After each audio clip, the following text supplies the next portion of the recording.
Run your hand along the wood on your deck or your fence. Go on, do it now in your mind. Feel what is there, not the fresh grain you remember from when it was new. What is there now is gray, dry in places, cracking along the growth lines, maybe a little soft where the post meets the ground.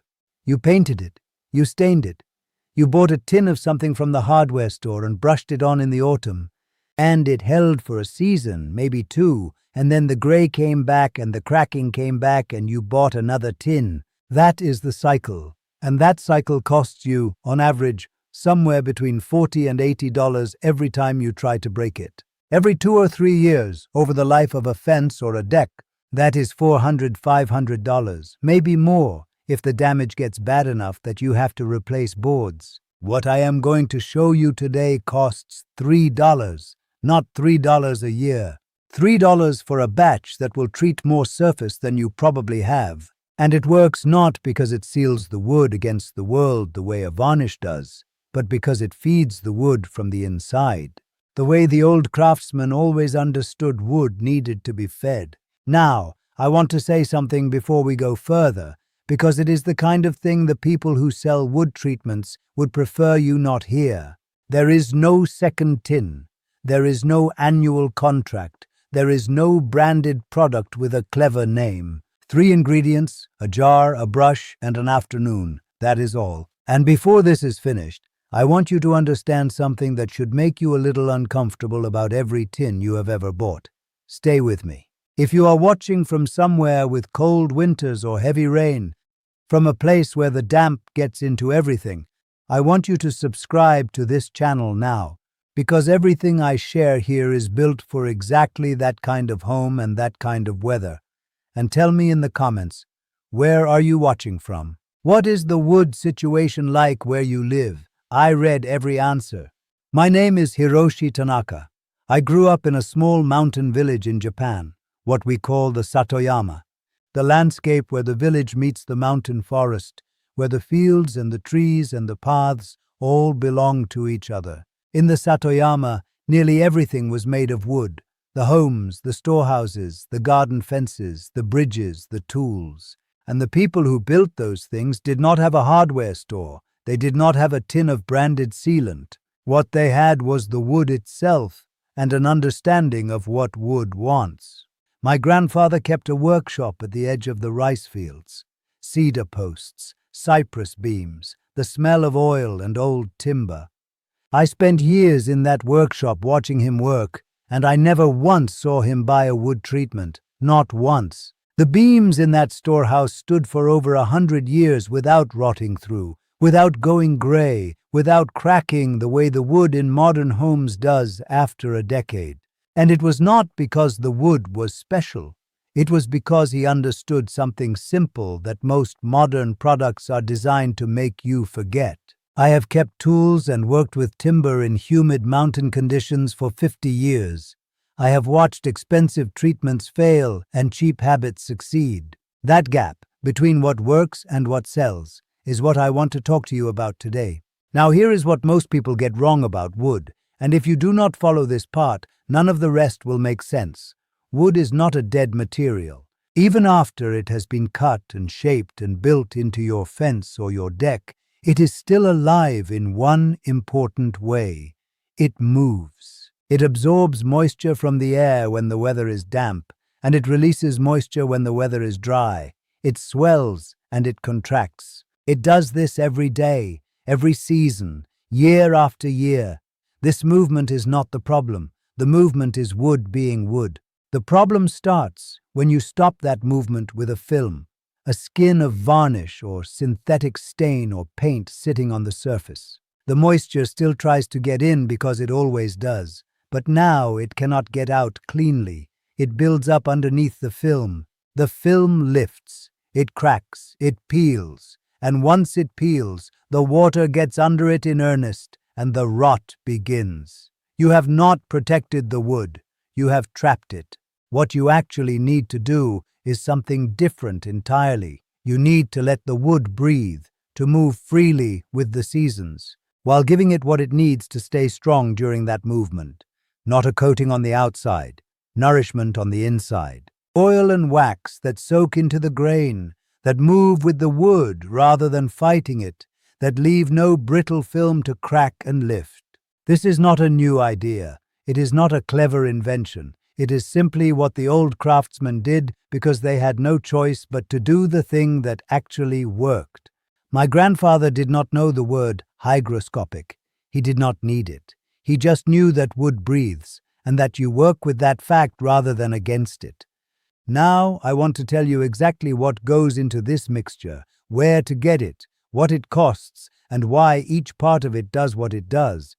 Because you should understand what you are putting on your wood, not just follow instructions blindly. 3 ingredients. That is all there is to it. Boiled linseed oil, raw apple cider vinegar, and pure beeswax. You can find all 3 at a hardware store or a health food shop, sometimes both. The linseed oil costs around $2 for enough to make several batches. The vinegar costs less than $1 for what you need. The beeswax, which you can buy as small pellets or a solid block, will last you years. Total outlay for your first batch, roughly $3. After that, each new batch costs almost nothing because the beeswax goes so far. Here is the ratio. 2 parts boiled linseed oil, 1 part raw apple cider vinegar, a thumbnail-sized piece of beeswax, grated or in pellet form. That is it. Combine the oil and the vinegar in a small glass jar, not plastic because you will be warming it gently. Set the jar in a bowl of hot water, not over a flame, just sitting in hot water from your kettle. Drop the beeswax in, stir slowly until the wax dissolves into the oil. It takes about 5 minutes. When it is fully combined and the liquid runs smooth, it is ready. Let me tell you why each part does what it does, because this is not guesswork. Boiled linseed oil is a drying oil, which means it does not stay liquid inside the wood. It cures. It hardens slowly within the grain, binding to the wood fibers, giving them a flexible internal strength. You do not need the chemistry. Think of it as feeding the wood a meal it can actually digest and keep. The oil soaks in, sets, and stays. It does not sit on the surface waiting to peel.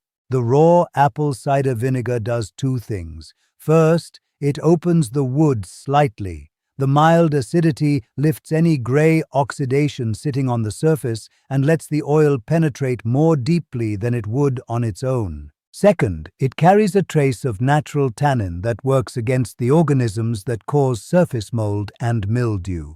Old craftsmen in Japan used rice bran vinegar for exactly this purpose. They did not call it a fungicide. They just knew that wood treated with a little vinegar before oiling stayed cleaner through the wet season. The beeswax is the last piece. Where the oil feeds the wood, the wax finishes the surface. It closes the grain just enough to slow the rate at which moisture enters and leaves, smoothing the breathing rather than stopping it, and it leaves a surface that water sits on rather than sinking into. In the old Satoyama workshops, camellia oil and plant waxes served this same role. The beeswax available to you today does the same work in a different form. Now, I will not skip what this mixture cannot do, because honest is better than impressive. If your wood has gone beyond gray and cracking into genuine deep rot, if you press a finger into it and it gives softly, if the grain has started to separate and collapse, this mixture will not save it. Nothing that goes on the surface will save timber that has rotted from within. Cut out the damaged section and replace it. Then treat the new wood before the gray ever starts. This mixture is also not suited to wood that is already coated in paint or synthetic varnish. The oil cannot penetrate a sealed surface, and the vinegar will not lift hardened synthetic film. For coated wood, you need to strip the old coating first, a task of its own and worth doing properly before you begin. Fresh raw timber that has never been treated needs 2 coats several weeks apart before it reaches a stable condition. Do not rush to one application and consider the job finished on new wood. And one practical caution: boiled linseed oil on a rag or cloth will generate heat as it cures. Spread used rags flat outdoors to dry completely, or soak them in water before you throw them away. This is not something to be casual about. It is a small step and it matters.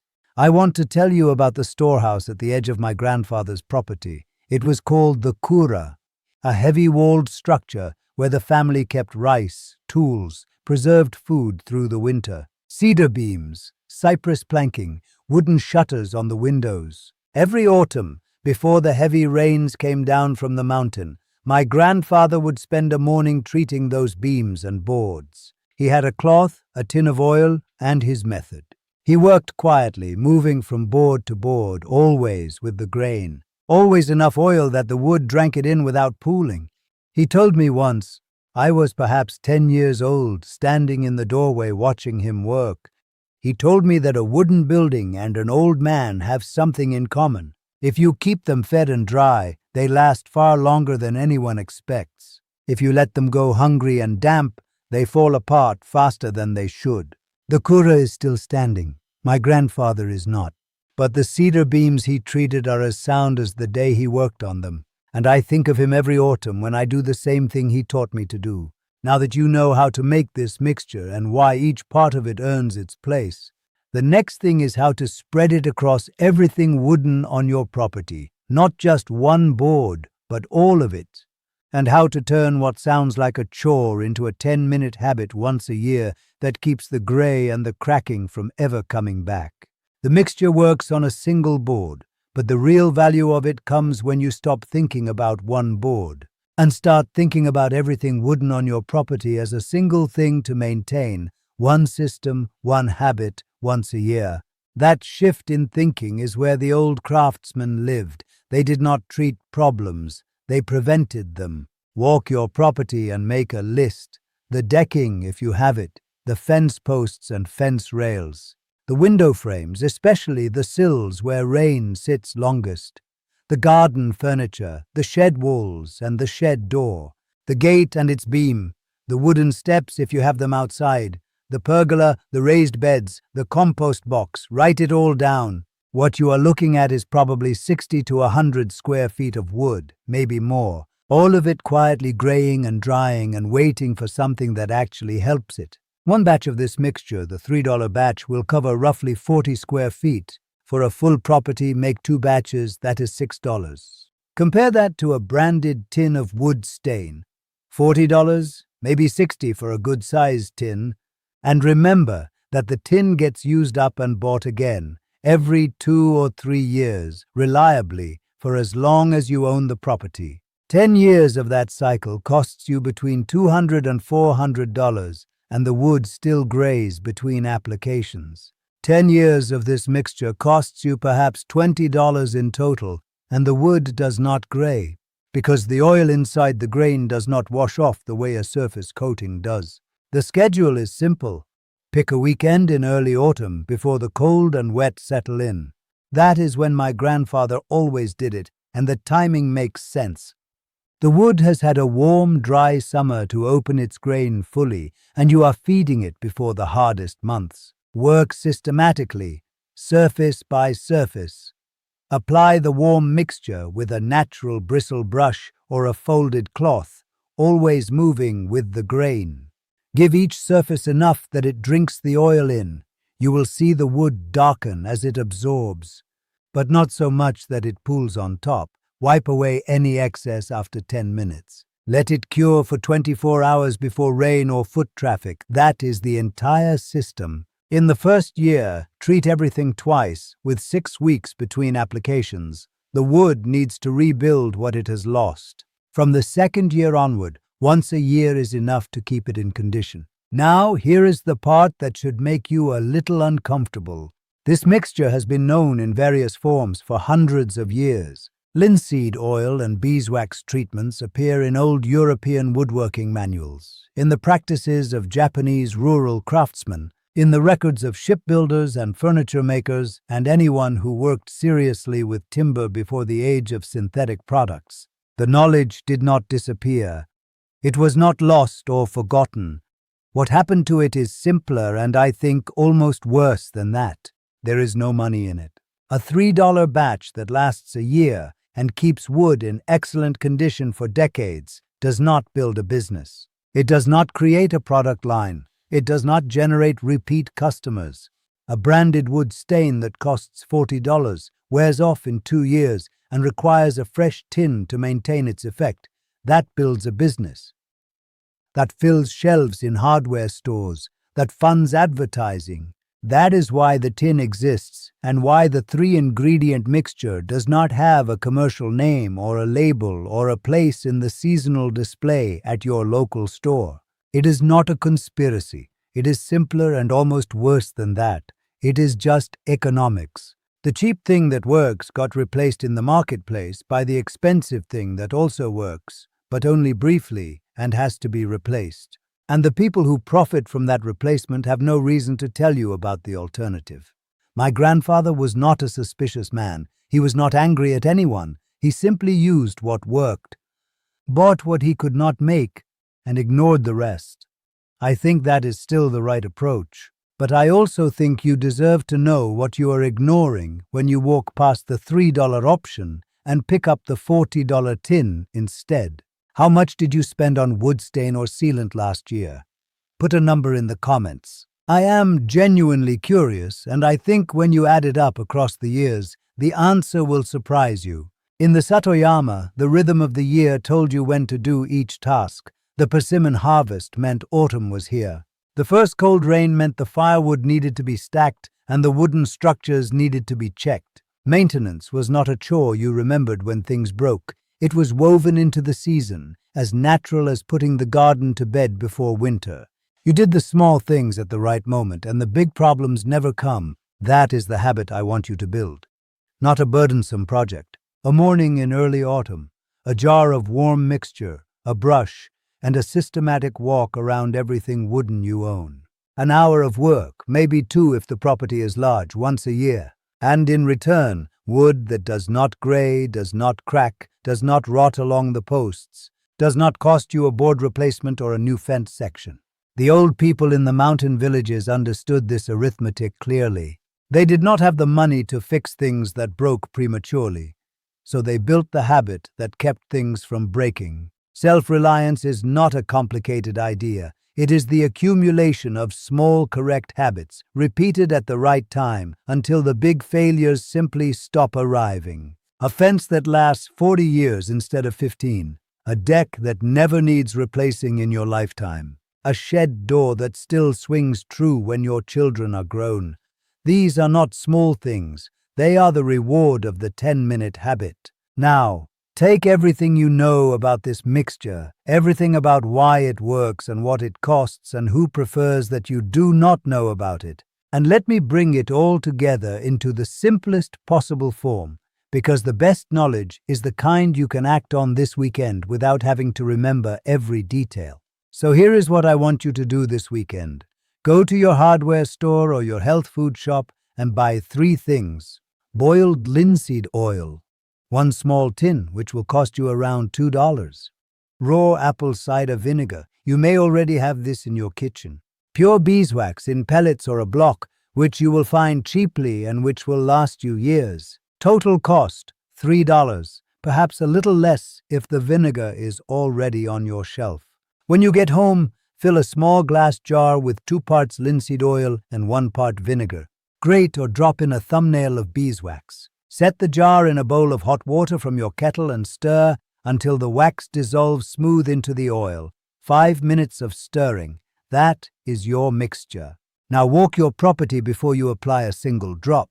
Fence posts, fence rails, decking boards, windowsills, garden furniture, the shed door and its frame, the gate beam, any outdoor wood that has started to gray or dry or crack along the grain. Make a mental note of the order. Start with the surfaces most exposed to rain and wind because those need it most urgently. Work with a natural bristle brush or a folded cloth. Move always with the grain. Apply enough that the wood darkens and drinks it in. Wipe away any excess after 10 minutes and let everything cure for a full 24 hours before rain or foot traffic comes near it. In the first year, do this twice with 6 weeks between each application. After that, Once every autumn is all the wood needs to stay in the condition you are about to give it. And when you are done with your rags, lay them flat outside to dry completely or soak them in water before disposal. Boiled linseed oil generates heat as it cures on cloth, and that one small step matters. That is the whole method. $3. 2 ingredients from a shop and one you may already own. One morning of quiet, systematic work. And wood that does not gray, does not crack, does not cost you a replacement board for decades. If what I have shared today is useful to you, and I believe it is, because it is the kind of thing that saves ordinary people real money over the long run, then subscribe to this channel. Every week I share something like this, a low-cost method, an old habit, a simple fix that works. Because it is built on understanding the material rather than buying a product to cover it up. The subscribe button costs nothing. The knowledge here does not cost much more. Now, I want to ask you something specific, and I want you to answer in the comments below, because I read every one of them and your answers shape what I make next. What is the one wooden surface in your home or your garden that needs this most right now? The fence that has gone gray on the north side. The deck that is starting to lift at the edges, the old shed that you keep meaning to get to. Tell me what it is. Tell me how long it has been since anything was done to it. And if you have already tried something like this mixture, a linseed treatment, a wax finish, an old family method of your own, tell me what you used and how it held up.